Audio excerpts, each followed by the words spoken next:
கன்னட அமைப்புகளின் தொடர் போராட்டத்தால் கர்நாடகாவில் வாழும் தமிழர்கள் அச்சத்தில் உறைந்துள்ளனர்.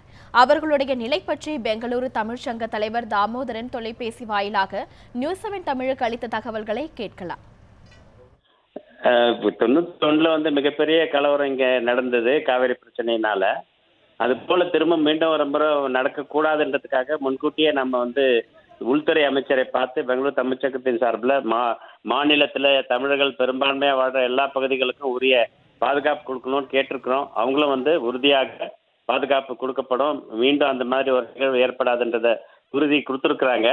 இன்றைக்கு காலையிலேருந்து வேற எதுவும் பெரிய அளவில் எந்த கலவரமும் நடைபெறல.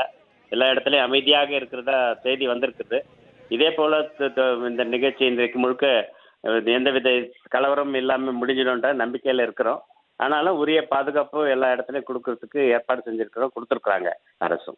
குறிப்பாக இந்த குடிசை பகுதிகளில் பெரும்பாலும் தமிழர்கள் வாழ்றாங்க. அந்த மாதிரி பகுதிகள் தான் முதல்ல ஒரு குறியிட்டு தாக்கக்கூடிய பகுதிகளாக இருக்கும். அதனால அந்த பகுதிகள் எல்லாம் போலீஸ் பாதுகாப்பு கொடுக்கணும்னு கேட்டு நம்ம அதுக்கான ஏற்பாடுகளை செய்ய சொல்லியிருக்கோம். அரசும் ஓரளவுக்கு செஞ்சிருக்கிறாங்க.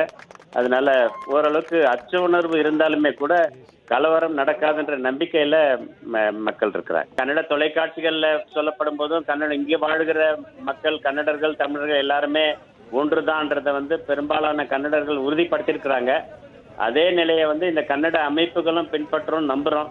அதே மீறி ஏதாவது நடந்தால் அரசு தான் பாதுகாப்பு கொடுக்கும். தமிழ் தொலைக்காட்சிகள், தமிழ் திரைப்படங்கள் எல்லாத்தையுமே நிறுத்துறதுக்காக இவங்க கன்னட அமைப்புகள் எல்லாம் கேட்டுக்கிறதுனால எல்லா அமைப்புகளும் நிறுத்திட்டு இருக்கிறாங்க. அது தமிழ் தொலைக்காட்சிகளும் இல்லை, தமிழ் திரைப்படங்களும் கிடையாது. போக்குவரத்து முழுக்க முழுக்க பாதிக்கப்பட்டிருக்குது, எந்த போக்குவரத்தும் இல்லை.